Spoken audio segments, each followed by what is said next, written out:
Welcome to Just a Dog podcast. I'm your host, Nadine. In this episode, I'm joined by Daniel Shaw. Daniel is a dog behaviourist, educator, and expert witness. He works with dogs whose behaviour has become dangerous or legally significant, and with the people responsible for making decisions that affect their lives. His background is in human psychology and neuroscience, and that shapes how he understands dogs. So rather than treating behavior as something to correct, he looks at the internal conditions that influence how a dog responds to the world. In our conversation, we explore what behavior actually tells us, how aggression develops over time, and what trauma looks like as a biological reality in dogs. We also talk about what changes when behavior is understood in context, including the human systems and the legal frameworks that surround the dog. This episode matters because the way that we interpret behavior influences the decisions that we make. And in Daniel's world, those decisions can determine whether a dog is supported, restricted, or destroyed. Let's begin. Hi, Daniel. Hi, how are you? I'm very well, thank you. And yourself? So nice to meet you. Yes, lovely to meet you. I'm good, thank you. Where are you based? I'm in Worthing, West Sussex. Where in Kent are you? Well, actually, so strangely, I don't live in Kent anymore. I actually live in Essex. I used to live in Kent, set up my business in Kent, but my partner, she's a vet and she's got a job at a veterinary practice that sees exotics because she's an exotics vet. So we moved to Essex a few years ago now. And then actually in a couple of months, we're moving to Edinburgh. What?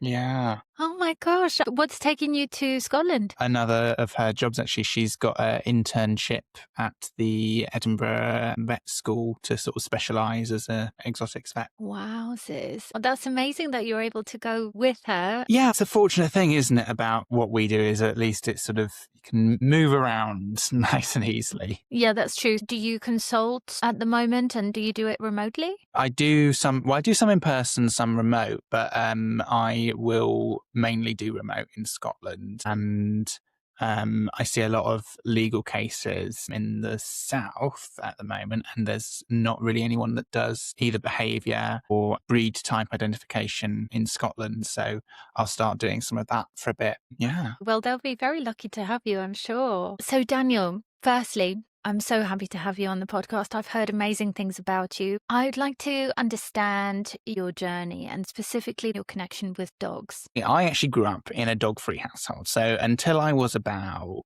16, I think 17 years old, I had never lived with a dog. I didn't have much experience with dogs. I actually grew up with 2 cats for a lot of my life, which is why you now see a cat behind me, a big cat lover, as well as a dog lover. And actually one of my favourite things to do and support people with is integrating dogs, because I think you can have so many fantastic combinations of canine and feline households that can be really, really wonderful. So I didn't really grow up with dogs until I was about 16 or 17 when my parents adopted a deaf border collie from not the best job in terms of picking a good breeder and picking a healthy dog, unfortunately. So then, spent several years living with and supporting this dog and sort of seeing all the challenges that she had. So not only being deaf, but also being prone to some compulsive behaviours, which she wouldn't necessarily describe them as stereotypies due to the way they presented,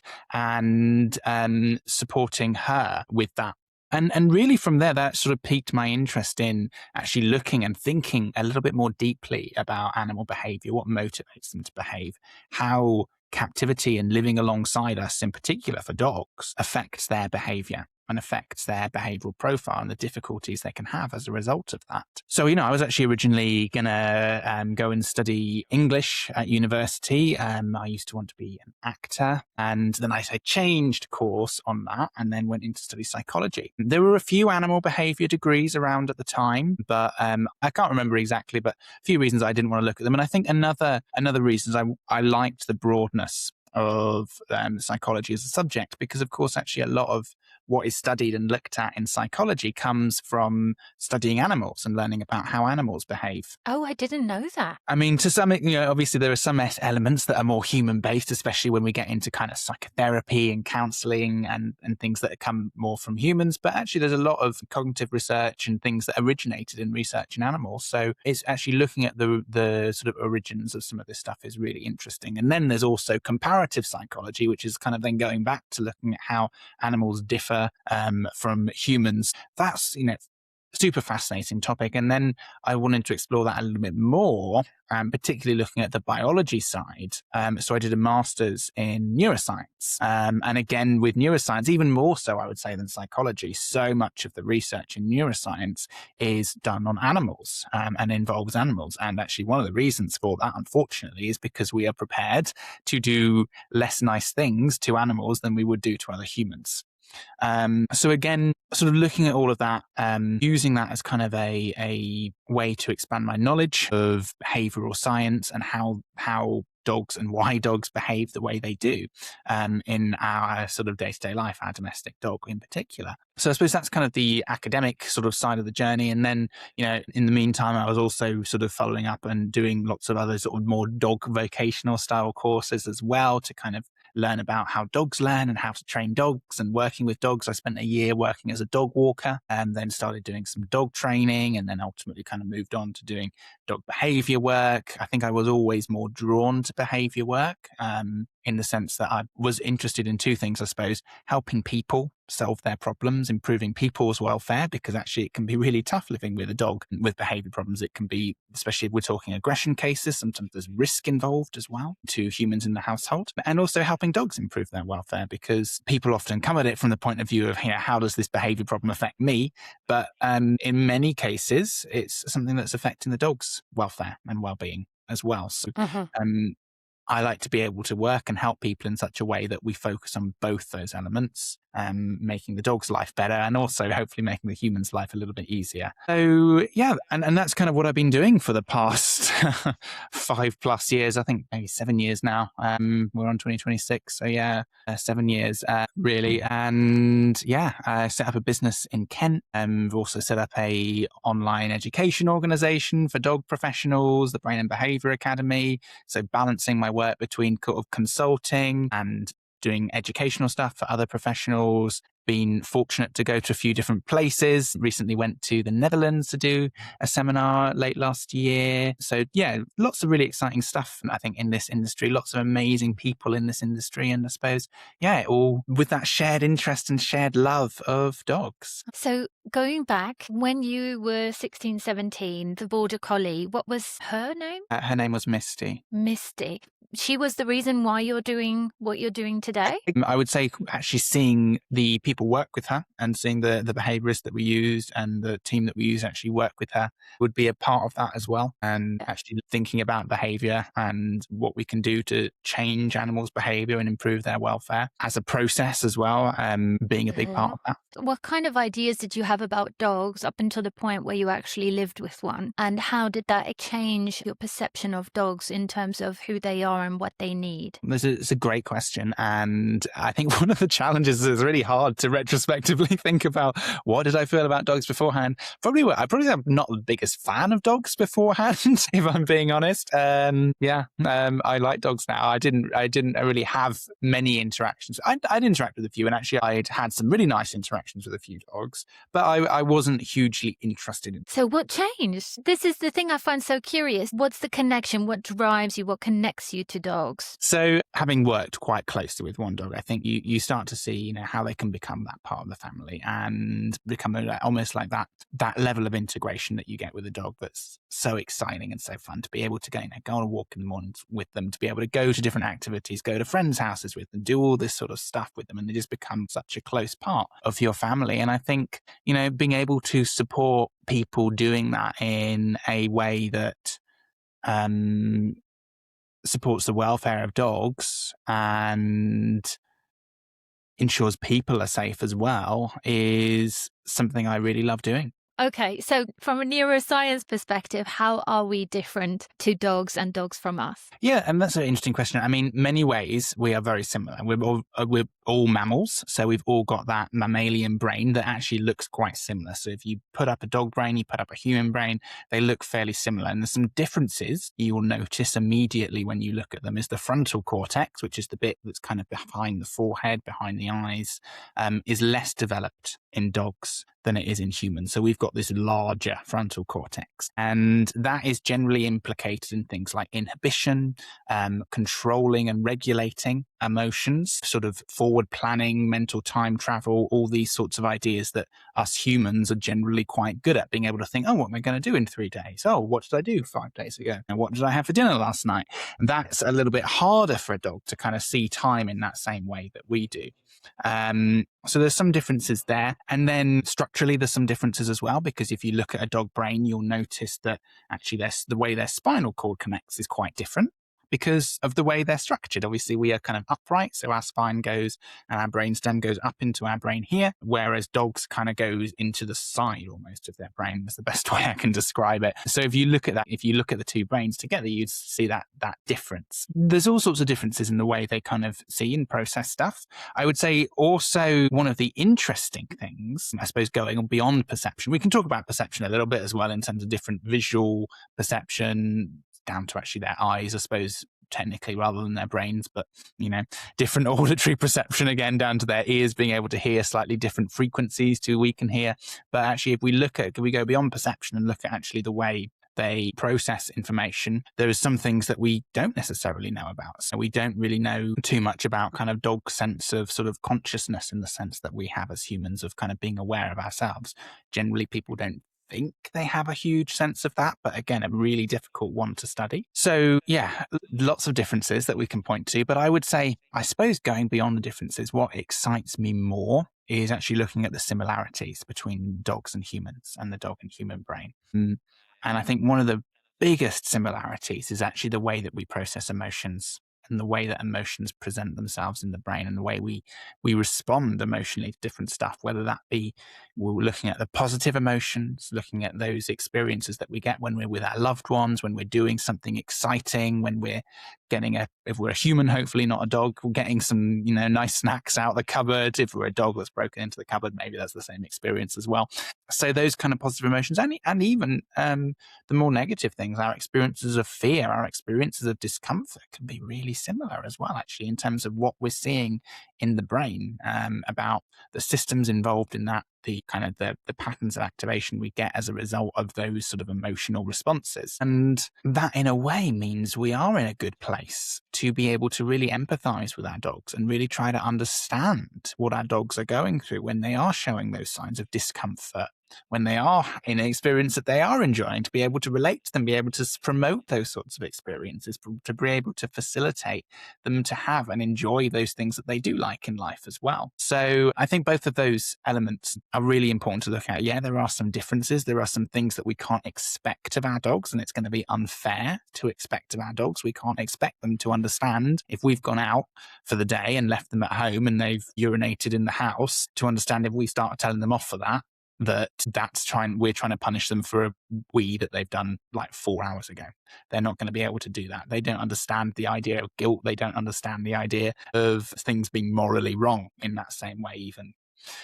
So I think it is important to recognize some of those differences, because otherwise we are sort of putting expectations on our dogs that they're never going to be able to meet. We also need to know about some of those similarities. We need to know that actually, they're not some sort of alien creature. They're not some sort of toy that we've got in the home. They do experience emotions in a similar way to we do. And we need to be able to respect that and support them, in promoting, positive well-being, good emotional experiences while they are living this life alongside us that realistically they don't really have much choice as to whether they do or not either. From your perspective, considering the neuroscience and the psychology, once you went through that learning process, what became really obvious for you that you just thought like this is impossible to ignore? in terms of our relationships and understanding of dogs? Probably not something that's come from neuroscience or psychology, but actually is being aware of dogs' body language. I would say, something as simple as actually being able to read dogs' body language, and actually the skill that's involved in that as well, because we can't expect everyone to be good at it. We, people like you or I who spend a lot of time working with dogs and watching dogs interact and behave and like dogs and enjoy watching them, we'll see a lot of dog body language, and we will see it differently to someone that has never engaged with a dog before. Or even to someone that hasn't spent a lot of time observing their dog's body language before, because it takes time to actually develop that skill to be able to read and understand the body language and the sort of emotional expression through the use of their body, the use of their eyes, the use of their facial expressions of another species. It's not something we come naturally able to do very effectively. Now, there are some things that we pick up on pretty naturally. Most people, I would say, if a dog's, got their tail tucked under looking really, really scared, ears back, that really scared facial expression, probably would have a good chance of guessing that a dog's, really scared in that situation. And maybe the other way round as well, depending on if there's someone that's, not too nervous around dogs, can see when a dog's looking really, happy, enjoying themselves, relaxed. But sort of the nuance in between that, some of those early signs of discomfort, again, some of those, the complexity of social interaction as well. And, a dog going from being able to enjoy something to maybe getting a little bit overexcited to getting to the point where they're actually starting to feel a little bit uncomfortable with another dog to wanting a little bit of a break, being able to sort of observe and interpret all those different elements of a social interaction takes time, and it's a skill that does need to be developed. So I think that's something I think is the most important thing, and it does seem obvious once you know and are good at reading dogs' body language. But we have to remember actually what we see as experienced people that are familiar with watching dogs is different to what an inexperienced person sees, and we can't expect them to be able to see that straight away. We can't just go into a client consultation, for instance, say, look, here's dog body language, a sheet down of different dog expressions and postures, and say, and expect them to understand this. They need to spend that time observing it. They need to spend time with you helping them observe it to actually develop that skill, because it does take some time, and it is a skill that takes time and effort to develop, really. They won't be able to even see necessarily some of that nuance. Facial expressions, we can describe them, but we can't always fully explain what we are seeing. It's like if you see someone that reads music, or someone that can do a skill like that actually takes that kind of development. It's really interesting through a psychology lens in terms of us being able to name how we feel, and therefore how accurate we are at being able to do that. Does that potentially increase our chances of being able to identify feelings in other beings or in other human beings? You know what I mean? Like having that range of vocabulary. Yeah. So we've got vocabulary, right? We've got, if you open a dictionary or open a psychology textbook even, you can look at all these different emotions, all these different feelings. And there's a slight difference between feelings and emotions as well. So emotions, generally, we're talking about the processes going on in the brain, whereas feelings are how we perceive those processes. So for example, we've got a bear running towards us. That's going to set off a fear center in or a threat center in our brain. A region called our amygdala is likely to activate, amongst other things, and say, oh, we need to get a bit worried about this, because we need to do something about this, because there is a bear approaching you quite quickly. And then our interpretation of that, we might interpret that saying, oh, I can see there's a bear approaching me. I'm starting to feel uncomfortable. I'm starting to feel all these processes going off. I'm starting to feel a bit scared. So actually that feeling scared and labeling that as scared is an interpretation of that emotion. But you might actually have someone that responds quite differently in that situation, as just doesn't even feel fearful straight away, just goes into kind of like an action mode and is just very, very sort of confident in their ability to deal with that. And again, that's similar emotions going on, threat responses, right? But the actual way they label that feeling might differ. So the slightly different process. And in terms of dogs, whether that helps us interpret them or not, I think it's perhaps a bit of a double-edged sword, in the sense that, we do have lots of labels for different emotions. But again, I think, like I was talking about earlier, there are those cases where someone maybe applies quite an anthropomorphic lens, so quite a human-centered lens in interpreting their dog's behavior, saying, oh, they're feeling really guilty, or, oh, he's just wanting to annoy me, or he's just, he's really pleased with himself because he's done urinated in the house, to use that example again. So that's potentially the downside of that. And ultimately, we do have to be, I suppose, cognizant of our own dog's behavior and reactions and feelings around different situations, and actually track that to try and understand them as a whole and understand what sort of circumstances do they tend to do well in, what sort of circumstances do they struggle in, because then we can start using the context to inform us as well about how our dog might be feeling and how our dog might be coping with a given situation.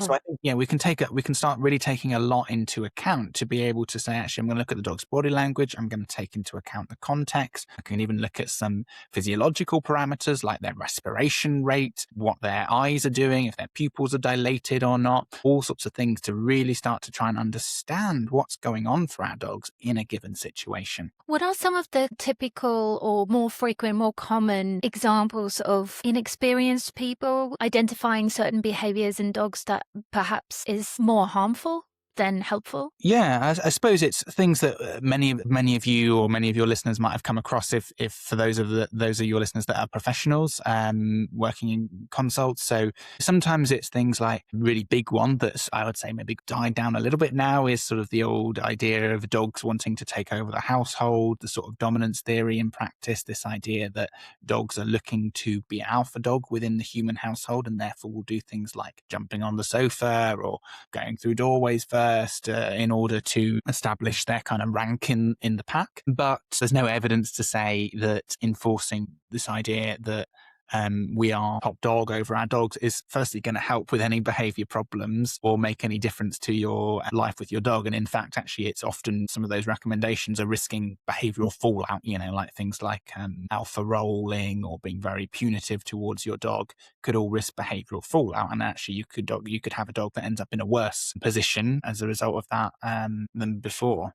I know that you work with severe aggression cases. When you consider the context of the stress bucket, these types of incidents don't happen in isolation. What are some signals that people should look out for to avoid or prevent things escalating to get to a point where the dog feels there's no other choice but to make it abundantly clear that they are upset? Whether it's aggression, whether it's panic response, whether it's the dog running to run away, becoming very reactive, there's all sorts of different ways that might present itself. That kind of idea of the stress bucket. It's not one I use so much, the stress bucket analogy, but I think if I'm right in saying my understanding is that is essentially each, of these little experiences building up, sort of filling up this bucket, and then that bucket overflows, maybe even kind of an innocuous seeming event that the dog would normally cope with just is unfortunately the one that pushes that bucket kind of over the top, and then the dog is, reacts and we've got a bad situation. Is that's the kind of the idea, right? Yeah. So from the physiological perspective, actually, this matches up really well to what's going on inside the dog's body. So we know the dog's got this stress axis called, or as humans do as well, called the hypothalamic pituitary adrenal axis. And that is basically an axis that sends a message from our perceptual centers in our brain, firstly identify a potential stressor in the environment. So it might be, stressor one, right? We're walking down the street, we see another dog across the road. That's a little bit tough for us to deal with, but we cope with it, we manage it. But that causes our HPA axis to send a message from our brain to our pituitary gland, then to our adrenal gland, which sits just above our kidneys, which then releases glucocorticoids, or which is kind of an umbrella term for a bunch of hormones on different animals. But in dogs and humans, the glucocorticoid we use is cortisol. So it releases cortisol into our bloodstream. So we see that one dog, right, get this chain of reaction, a little bit of cortisol goes into our bloodstream or into our dog's bloodstream, and we carry on. We manage to cope with it, right? But we've got a little bit of an elevation in that cortisol. And then we go on, we maybe see something else we don't like, someone with a big hat on, big shopping bags, whatever it might be. And then again, that cortisol goes up a little bit more. And then what that does as a result, as that cortisol increases, and if we're not giving it time to recover and go back down to baseline, which takes a little bit of time, not a massive amount of time. Some people will say, oh, you need 48 hours to get your cortisol back down to baseline. You don't. You need a couple of hours without additional stressors being presented. So with a bit of time for that cortisol to go back down to baseline. If that time isn't given, we then keep building up that cortisol. And what that cortisol does by building up in our system is it actually interacts with different regions of our brain. And it can make specifically a region of our brain, I think I mentioned it earlier, called the amygdala, which is involved as kind of detecting threat. It kind of functions as like the fire alarm of our brain, the smoke alarm if you're in America, and essentially kind of lets off that signal. If there's a potential for danger, sends a signal to the rest of our brain to say, we need to panic, we need to get ready to deal with this potential threat. And what having cortisol in our system does essentially makes that amygdala more reactive. It's kind of like it increases the sensitivity of our amygdala. So that's what's happening physiologically when we talk about the stress bucket.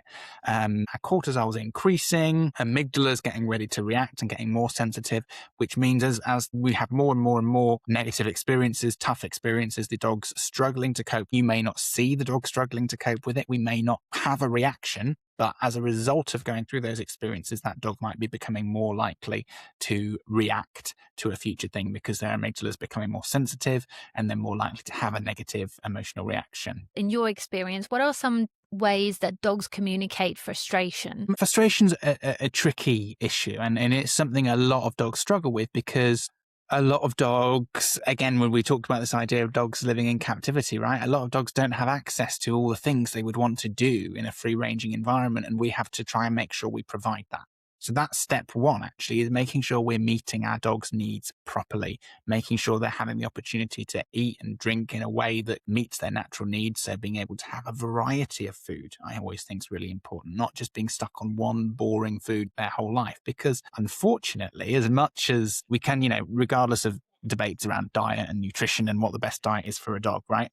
If you could imagine having like the ultimate smoothie, right, of like healthy human smoothie, and you drink this every morning, every evening, you'll be as healthy as you can be, right?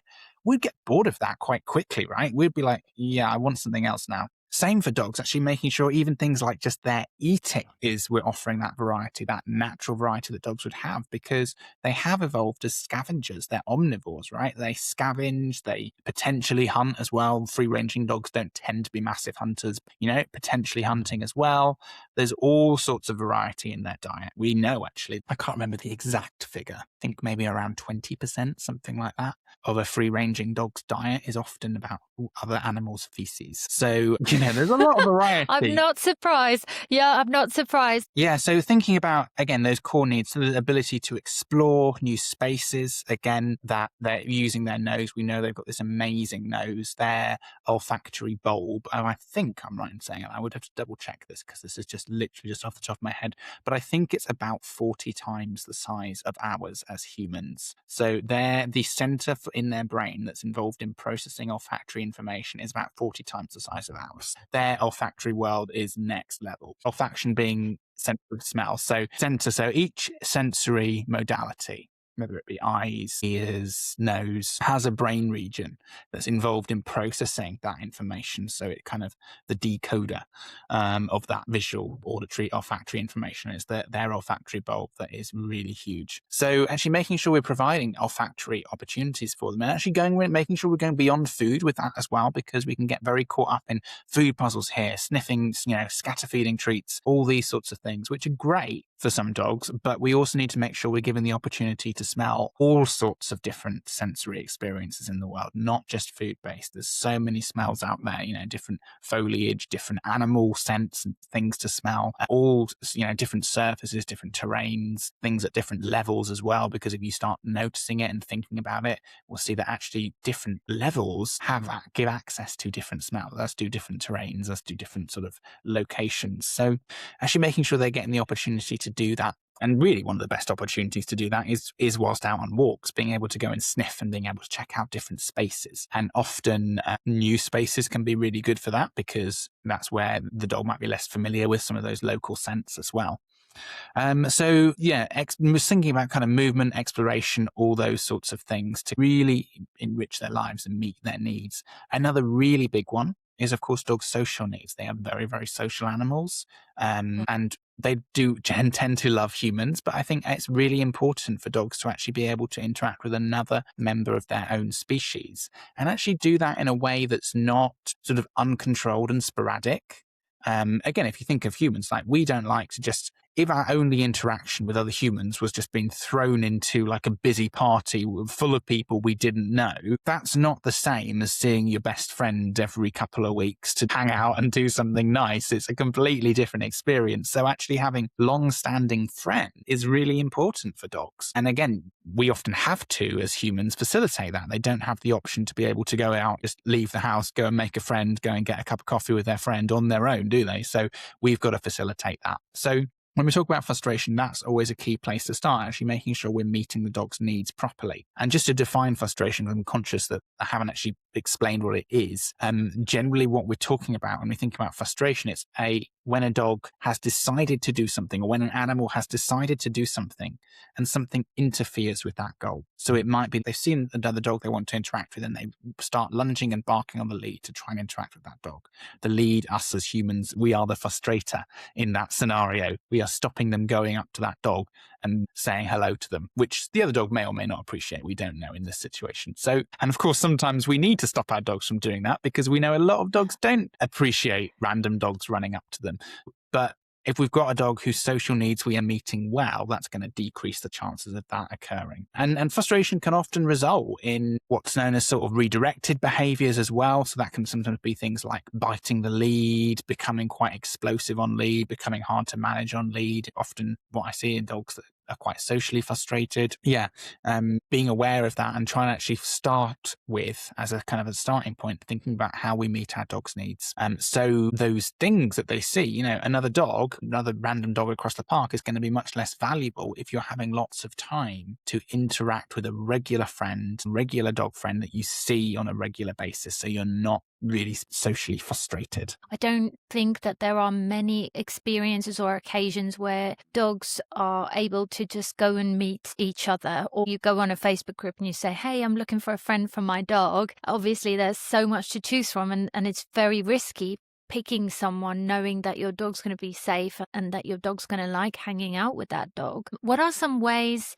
that you would recommend that people do this safely? So I think, if you're not sure, reaching out to a trainer can be a really good help. Ideally, a positive reinforcement-based trainer who's not going to do anything nasty to your dog that might risk behavioural fallout. When I say nasty, things like that might cause pain or discomfort as a means to train your dog. So that could be a good place to start. But I think, you want to, ideal is if it's someone you know or someone you regularly interact with, because then you've got a relationship with the person to be able to facilitate that as well. And just setting things up in a safe way. So in the UK, there's lots of secure fields that you can hire, which are really, really good. Sort of dog fields, often, you hire them for an hour and you get a nice space to be able to take your dog. And that's a great place to meet a friend's dog.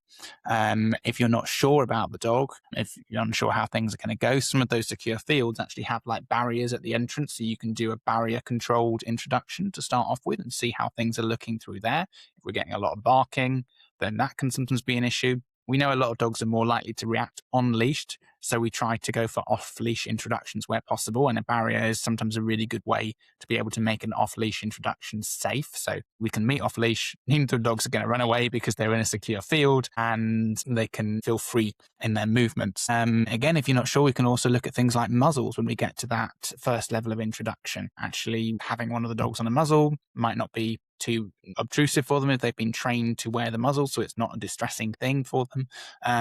Can be something really valuable to look at as well. So there's lots you can do to kind of up the safety there. Again, that's where being able to read dog body language is important as well. So you can recognize if you're seeing signs of discomfort, signs of one dog maybe feeling a little bit harassed by the other dog. Sometimes you get one dog whose energy isn't quite a good match for the other dog. You've got another dog whose energy is a bit lower, and you've got a dog who's got very high energy. Sometimes those dogs get on well, but sometimes they need like breaks from each other as well. And again, a secure field can be good because you can take one of the dogs out of the field or out into a different section of the field, and then give them a little break. And if they start wanting to go back and seeking out the other dog again, then you know that they are interested in continuing that interaction. Have you met any dogs that are just not social at all? Yeah, and that's another thing that we have to consider, that individual variation. It's kind of like, I describe it as like a bell curve, right? So at the top end and the bottom end, or the either extreme end, we've got dogs that are hypersocial, dogs that want to just meet and say hello to every single dog they meet. There's no dog they don't want to say hello to. And however many dogs they meet, they're always going to want to say hello to the next dog. And then we've got dogs on the other end that actually are hyposocial, so not very interested at all in meeting other dogs. Sometimes I meet dogs, they'll have maybe another dog they live with that they get along with very well, but in general, they don't like other dogs. They're not comfortable around other dogs. Sometimes, more often than not, I would say there's a specific reason for that. Sometimes it's that they have had a bad experience with another dog, particularly at a younger age, and that's made them very cautious around other dogs. Sometimes it can be things like the dog's actually in pain, and that's meaning that they're not comfortable interacting with unknown dogs because they're worried that they're going to hurt themselves. So sometimes there's actually an underlying reason for a dog not wanting to interact with other dogs. And if that hasn't been, particularly if we're talking about pain, actually that might be something that needs to be addressed to help the dog feel more comfortable. So yeah, and then in the middle, we've got, as I say, a bell curve. Kind of the majority of dogs are probably somewhere in the middle of that, and have dogs they like interacting with, have dogs they don't like interacting with, generally are more friendly to their friends and regular sort of dogs they see on walks, but aren't quite so over the top with every single dog they meet. When you were talking about dogs having had negative previous experiences, does trauma show up in the brain in dogs? So yeah, if we're talking about psychological trauma, it can lead to changes in the brain and how the brain functions in a few different ways. And that can sometimes mean that the dog needs time to recover and for their brain to kind of heal from that, so to speak. For example, one example of this is there's a region of the brain called the hippocampus, and that is involved in encoding new memories and helping the dog learn about new experiences. And actually, high levels of stress, so chronic stress exposure, can actually lead to damage to the dendrites, which are the ends of the neurons in the hippocampus. The neurons being the little brain cells.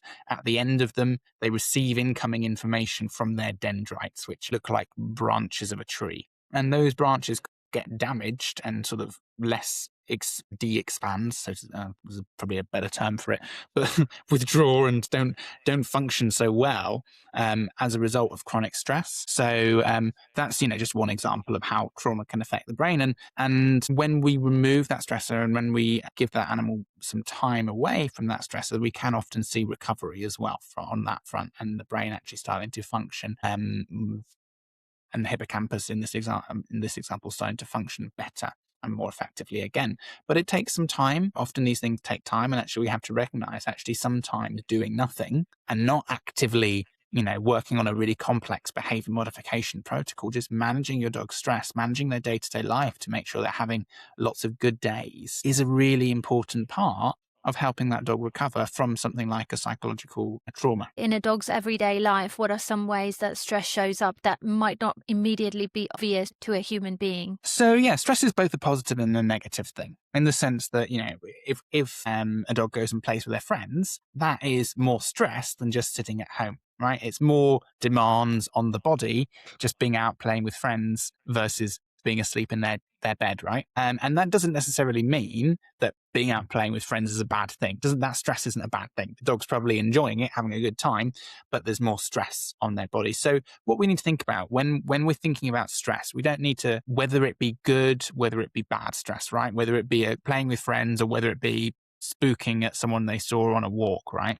Whatever type of stress we're dealing with, I think the most important thing to be aware of is we do need recovery time from that stress. We need time for that, going back to the stress bucket example you mentioned, for that bucket to drain, right? And the animal to recover, then that coping capacity goes back to baseline. And that's where a couple of hours, I think, is a good benchmark to at least start with that. Taking your dog home, giving them some space to be able to do something like having a snooze, having a rest, can be a really good way to recover from stress.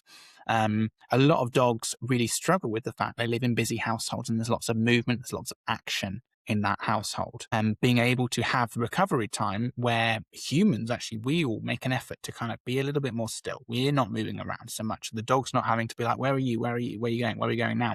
Can be really valuable for some dogs. So actually being able to sit with them, being able to take a moment to actively say, you know what, I'm going to sit here for an hour. You can watch TV or something, you can read a book, but actually taking some time out for ourselves to take a moment to give our dog that recovery time they might need and they might struggle to get if we start running about the place doing other jobs. Yeah, that makes perfect sense. But what about the flip side? So I've been thinking about this a lot lately, especially with my dog, because I'm in a single home. It's mostly quiet. I'm lucky that I work from home.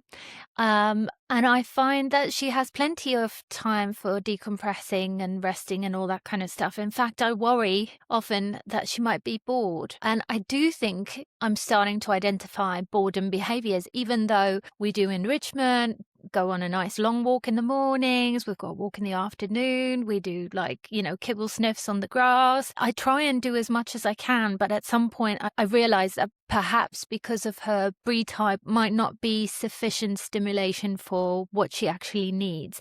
So yeah, how would you identify boredom in dogs, and how can you ensure that your dog is as stimulated as can be? A good place to start with this is thinking about what a natural activity budget should look like for a dog, right?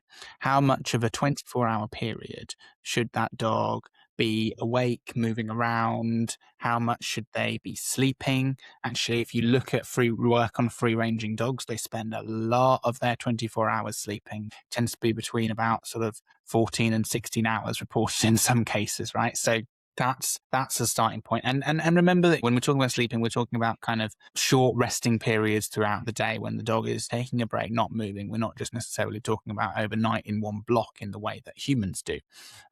So lots of resting is one thing.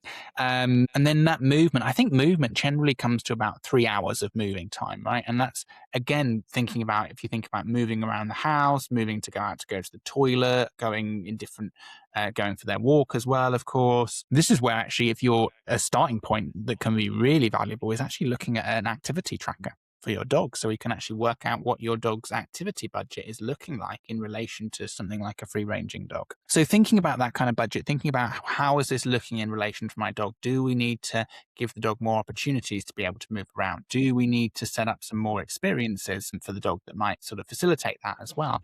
I think the other thing to say with when we're talking about movement is a lot of that movement is regular but not high arousal movement. Those higher arousal, higher energy level movements like play and predation games as well. If you talk about in terms of free ranging dogs, there was a study on free ranging dogs that I think they had one reported predation incident in the whole study that in terms of these dogs they were looking at. So, predation and chasing things very fast is not very common. So when we're talking about movement, we're talking about lower arousal, regular kind of movement, moving around, going around different spaces, not going at a particular fast pace. And the challenge we get with a lot of dogs is because they are spending a lot of their time in the house and then suddenly going outdoors for their half an hour walk. Suddenly then they're very excited and very highly aroused on the lead because they're like, yeah, this is my half an hour and I want to get all my day's worth of movement in. But actually sometimes having the opportunity to kind of be in a space where they can kind of move around, they can then kind of stop and have a break and then move around again and sort of, have those regular breaks and sort of budget it on a more gradually paced level is really, really good. And that's where I think if you're struggling, you can look at things like hiring dog fields, things like that, where we can just kind of give our dogs autonomy to do what they want. We're not saying we're going on a walk, we're going on this specific route, but we just say, actually, you can do what you want in this space. You can go off, you can go and run around, you can go and look at different things, you can have a break, you can sit on the floor, you can relax, you can come back and hang out in the car for a bit. And if that's what and sort of extra bit to your day looks like, bringing like some work to do in the car and just being able to let your dog go and make their own decisions while you half supervise them, as long as it's a secure space and they're going to be safe, that might be a really good thing that we can actually do to actually start giving our dogs that opportunity to have that lower level movement opportunities within the home. Yeah.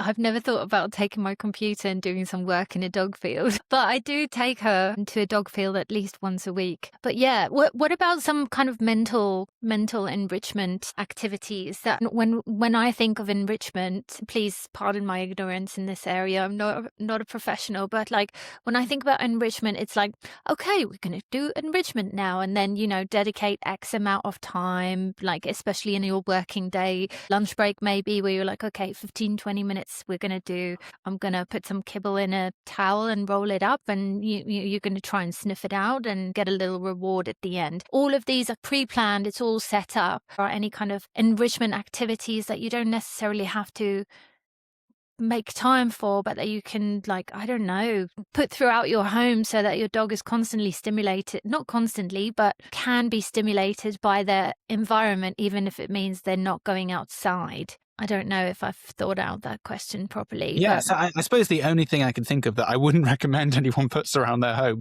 is something like a furbo, right? To sort of throw out treats every 30 minutes. So the dog then goes running between like 2 or 3 furbos to check whether they've spat oh my out a treat. goodness. But I wouldn't necessarily recommend that, because you would then have a dog that's constantly in that seeking mode, looking for sort of further engagement and food stimulation, when actually, and that would actually impact their ability to be able to decompress, be able to relax, be Rest. able to get enough sleep. And then that actually you might then have a dog that struggles to regulate themselves more, and actually struggles more because they aren't getting enough sleep, because they're constantly kind of seeking the next thing out. And I think that's a general thing, when we're thinking about enrichment, have to be a bit careful, because again, if we go back to free ranging dogs, think about what sort of enrichment would naturally come for them. Really, things like a puzzle where they have to kind of flip open things and move something around and then unlock something else and then access the food.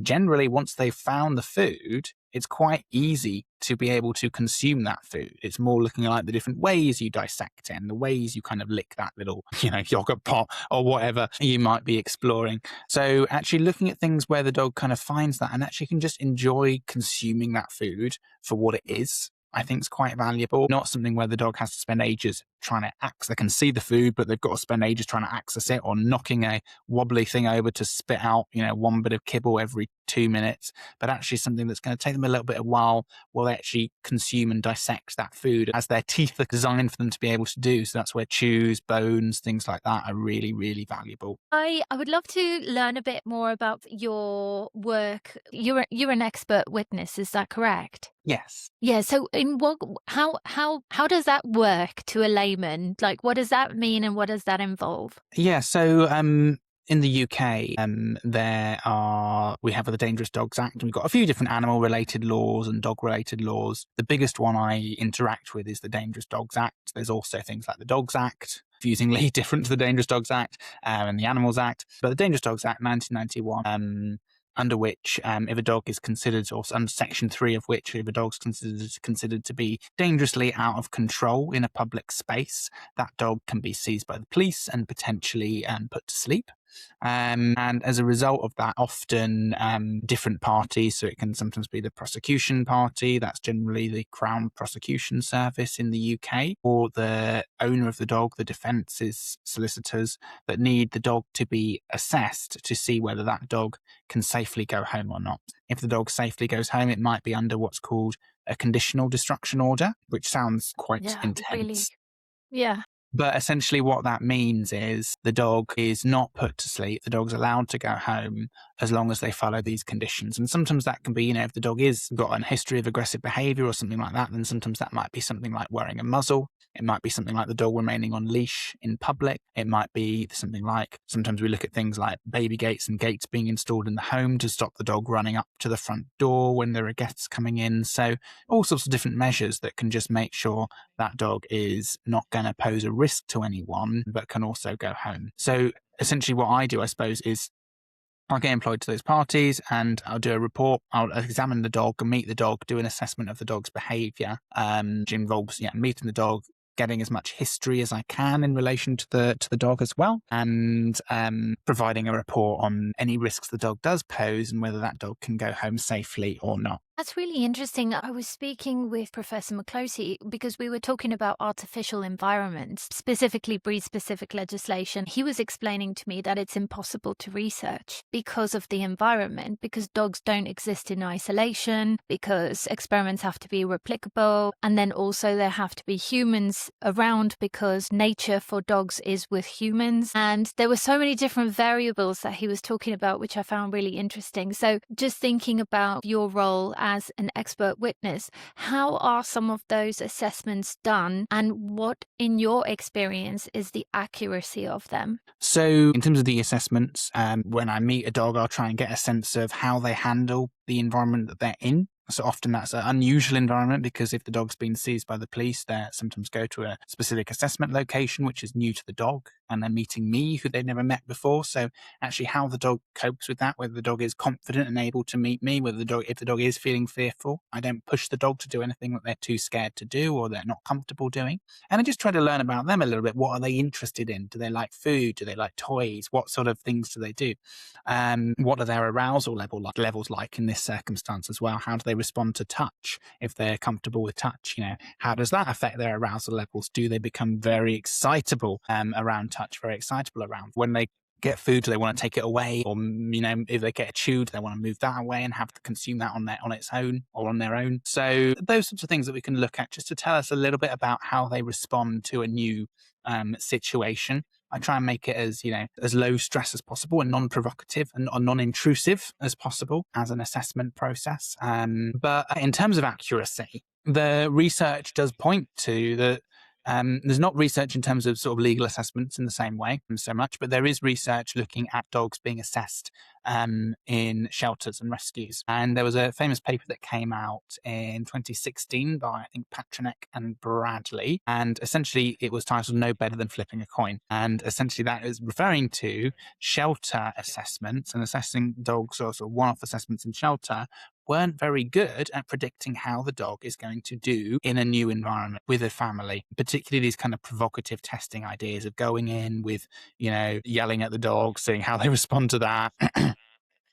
Throwing the dog into loads of different challenging situations, seeing how they respond to that, holding food in their face, pulling it away, food in the face, all those sorts of things aren't very predictive of how a dog is going to respond in a new environment. I think, we do have to be careful about that. And we do have to be careful about being overconfident in those sorts of assessments and saying if a dog doesn't react in that situation, I hold some food out in front of the dog and pull it away and they don't react. That doesn't necessarily mean they'll never guard food. And equally, if a dog does react, that doesn't necessarily mean they always are going to guard food. So they're not very predictive. And actually what the Patronek and Bradley paper says is, which is what I try to do in my assessments, is they suggest that if you are assessing a dog, you want to focus on trying to bring out the best in a dog, focus on what that dog can do.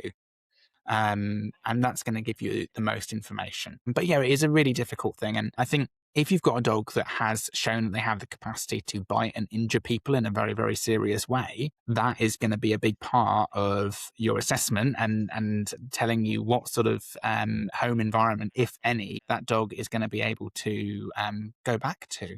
I was just wondering, is there an assessor of the assessors? No, that's the short answer.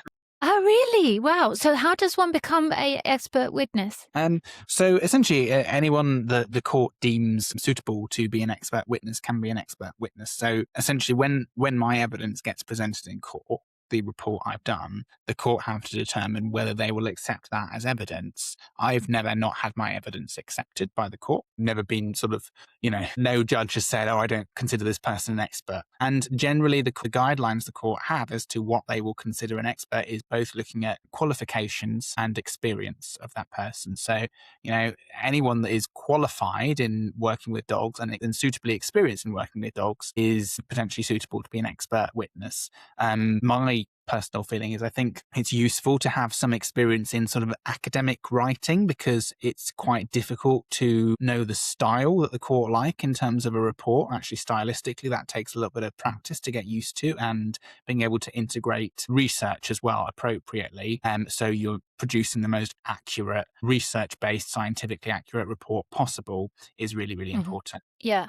That makes a lot of sense. And also who reads the report, right? I guess if it's in a language that they already understand and can relate to, it just makes the process a bit easier. And that's also really important, being able to communicate that. Obviously, again, dog people are probably more familiar with language like, resource guarding, all those sorts of terms. But actually, we need to make that accessible by someone who has never even met a dog before, I don't know how many of those expert witness cases you've taken part in, but since starting that, what have you learned about the general public as well as the legal system's understanding of dogs and dog behavior? One of the challenges is the legislation around dangerous dogs is not very well written. It's famously in the legal sector a poorly drafted area of the law, and there's all sorts of holes in it. Like, you can adopt a dog.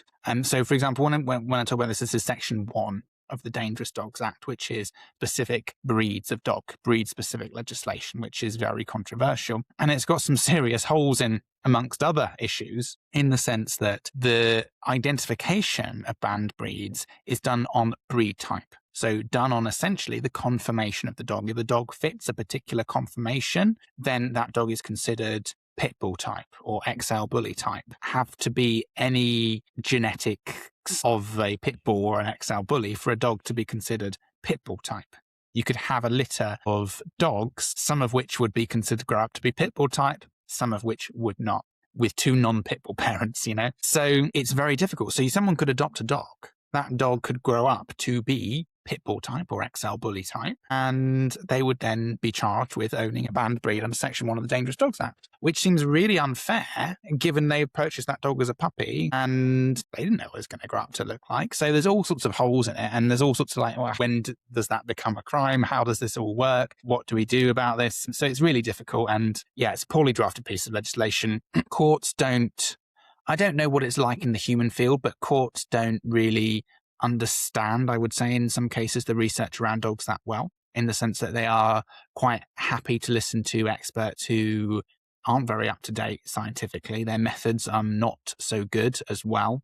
So yeah, that's concerning as well, really, that there's not always enough scrutiny there, I would say. Human psychologists, in giving evidence in human cases, you would expect them to be a certain level of qualified and a certain level of up to date in terms of human psychology. And I just worry that there's not that same understanding with dogs. So yeah, it's definitely a difficult area. Yeah, it's surprising to me, really, because obviously this is, the law, and those decisions are made about the future existence of these dogs, but also the quality of life, because so many of them, if they were seized, they can be seized for a very long time until a decision is made. And they're different dogs from what I've seen when they enter versus when they exit those spaces, which is really sad. Do you know if anything's being done about this, or if anyone's looking out for these dogs, or is there any kind of energy or attention going in that direction, or is it's just collateral for a law that was poorly drafted? I mean,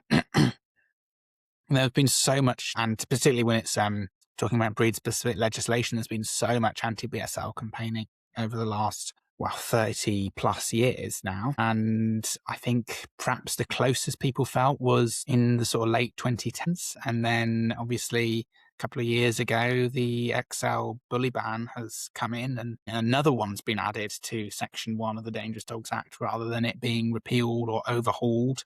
I suppose personally, I would say I don't think dangerous breed-specific legislation is very helpful at all, because I think a lot of dogs suffer unnecessarily as a result of it. And it doesn't actually do its job in terms of picking up dogs that are bred poorly and dogs that are going to be a danger to public safety. I think, we need something better than breed-specific legislation, something that actually looks at regulating breeders better, looks at regulating who can own such large dogs in general better. But I think perhaps, second to that, I would even say at least trying to repair and improve, if we are going to be stuck with breed-specific legislation, saying actually, can we at least try and improve it a little bit to make it less brutally hard on the dogs that suffer as a result of it, make actually upskill the officers that are involved in typing dogs, so we have consistency across the country of which dogs are going to be typed.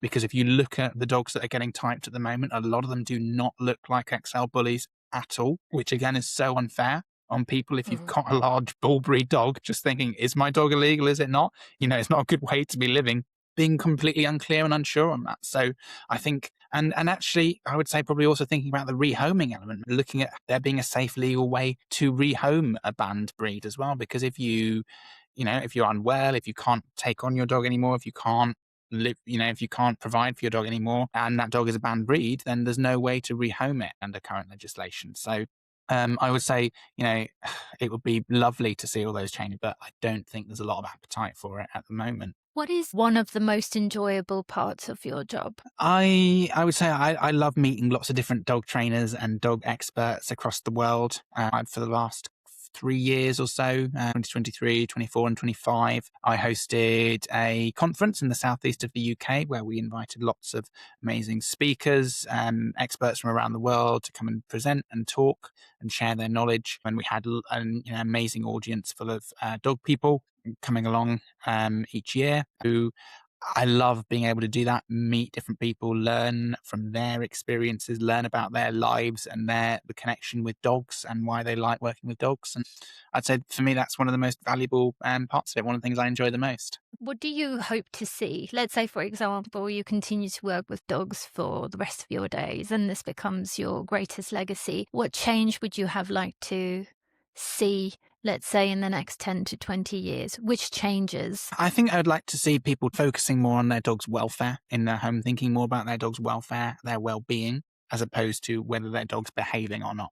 Wow, there's a massive distinction between those two things, isn't there? Yes. Actually, I was just listening to a seminar last week where this particular company was rolling out their strategy for 2026 and beyond. And that strategy was based on research that they had commissioned themselves. And it was research on dog guardians globally. And they were listing the market size and how not just millennials, but like loads of different generations are so much more kind of generous and giving when it comes to their pets. And so like a lot of us care very deeply about the pets in our homes, dogs specifically in this case. And so those people I would hazard a guess, if you'd ask them, believe that they are actually looking out for the welfare and well-being of their dogs. So how would you make the distinction between what a regular dog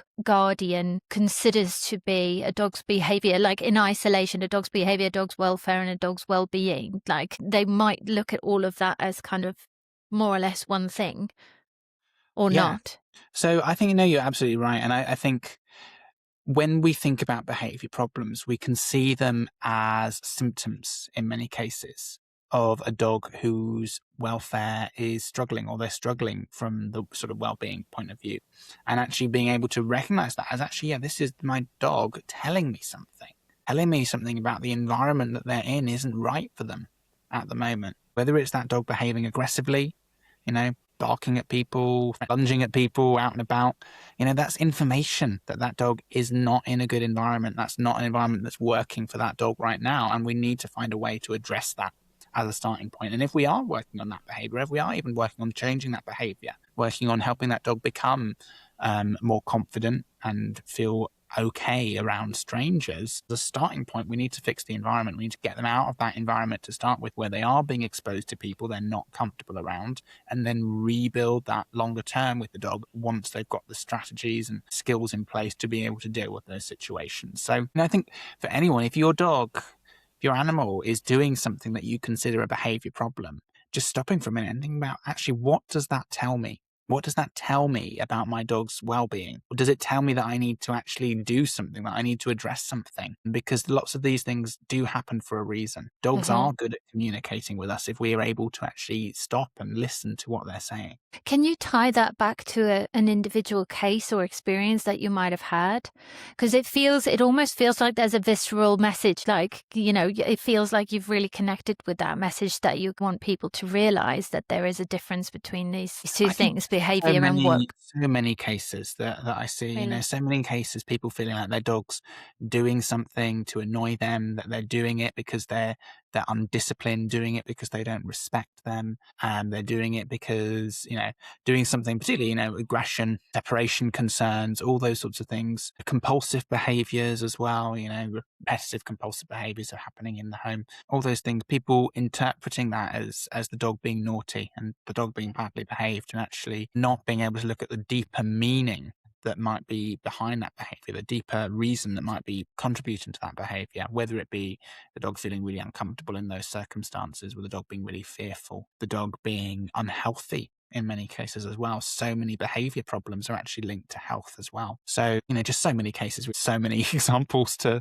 that I could think of, I suppose. Let's say, for example, a guardian would identify, okay, there's the behavior challenges, whether they are actually behavior or not, but like what would be a practical and actionable step for them to be able to at first try and identify what the dog is experiencing? Well, I suppose to go back to the regression example, if we've got a dog who is showing aggressive behavior in a number of different circumstances out and about, we need to think, how can we stop that occurring? We need to stop that. If I'm going and seeing that case, I want to stop that aggression from occurring in a few days. And that's not by, magically making the dog feel more comfortable around people if we've got a dog that's showing aggressive behavior towards strangers, but that's actually by changing that dog's environment and saying, look, what are we going to put in place to make sure that is not happening going forward, whilst we work on improving the dog's confidence. And sometimes that is things like secure fields for their dog, for their walks, walking the dog in spaces where they're not going to be in sort of busy environments, making sure the dog's not taken into environments where they aren't going to cope so well. If we've got visitors coming over, making sure we've got a really good plan in place for that. Sometimes it's a case of, doorbells an issue. Sometimes we have to look at things like getting people to call when they arrive, putting a note on the door so people can't ring the doorbell. Alexa doorbells are also really good ones for that, because you can just have them notify you on your phone rather than ringing the doorbell. So just making sure actually as a starting point, we fix that environment so the dog isn't continuing to experience that distress. And then we can start working on helping the dog feel more confident and start working on those underlying emotional concerns longer term. Okay. Amazing. That's really good. I was actually just thinking about, well, what if the environment is home? It's not like you can change the home environment. So you're saying switch to management then? We're always talking, changing the environment is management. It's looking at making sure that's not happening, I suppose, in, whether we're talking about out and about, whether we're talking about in the home, that is changing the home environment. Yeah. How important is the relationship between the guardian and the dog in terms of optimal behavior? Well, very important. I know you said you had Adam McCloskey on a couple of weeks ago, and he's an amazing researcher to look at in terms of the attachment relationship between humans and dogs. I know he's done a lot of work on that. And again, that attachment relationship the dogs form with humans is very much like the relationship human children actually form with their caregivers, their human caregivers. So dogs have evolved in this unique way that they can form these attachment relationships with us. And as a result of that, that allows them to sort of use us as a secure, safe base to explore the world. They experience some distress in many cases on separation with us. And that reconciliation is comforting for them. And a big part of that, of promoting that sort of secure attachment relationship, is actually us as caregivers being sensitive to their needs and being able to recognize when they're struggling with things and being able to help them and support them through that. What is a sign to you that a dog would have a secure attachment? So there's two things that we can look for when we're talking about insecure attachment. So there's sort of anxious, or sometimes called anxious attachment styles. So that's often where we see the dog almost hyperfixating on what the owner's doing, what's going on with that, with my main caregiver. And if they can't relax, if they can't get to that point where they're like, I can just relax because I know they've got me, I know that they are supporting me and be taking care of me, I can go to sleep, they're not going to disappear and I'm never going to see them again, is really important. If you see a dog that's constantly fixated on what's my owner doing now, what they're doing now, then actually that can be, it looks like they really, really love their owner, but actually it can be a sign that they're not feeling very confident in that relationship. So that's an important thing to look at. On the other side of things, you might have a dog that's seems to really struggle to connect with their owner. And that's what we sometimes see in avoidant attachment styles. A dog that's sort of not super comfortable engaging, not super comfortable seeking support if they're feeling distressed. And again, that's something that we can work on by helping that caregiver often actually be more sensitive to that dog's needs, so the dog starts learning that they can actually rely on that caregiver more. Fascinating. I would love to know what gives you hope within the dog world. What excites you? So is there anything that you're looking forward to, that you're working on? I think I'm hopeful that people will continue to show an interest in this. People like yourself that are, creating all this amazing sort of interviews and work and podcasts for people that just love dogs and want to learn about dogs is so good to see, because it means that actually people are taking that interest. People are wanting to learn more about dogs. People are wanting to sort of scratch beneath the surface of why my dog behaves like they do. What a good life really means for a dog. And I really hope that continues. I really hope people continue to become more aware of what dogs need and sort of the complexity of dogs' lives, and sort of not just thinking of them as these kind of pets and they're just part of the home and they just do what we expect them to do. But actually, they are their own individual beings, and they've got a lot going on, and there's a lot that we need to think about to be able to meet their needs appropriately. So that's what I hope, and I suppose that's what I'm positive about, and I suppose I hope that continues, and I hope that more and more people continue to really start being able to talk about and think about dogs in a way that's a little bit more complex and a little bit more thought through than just thinking of dogs as pets with personality of a dog, actually going beyond the surface a little bit more. Daniel, thank you so much. I really appreciate your time and for sharing your experience and your insights, and for also being honest. So thank you so much for that. Well, thank you. It's been wonderful talking to you. Lovely chatting with you too.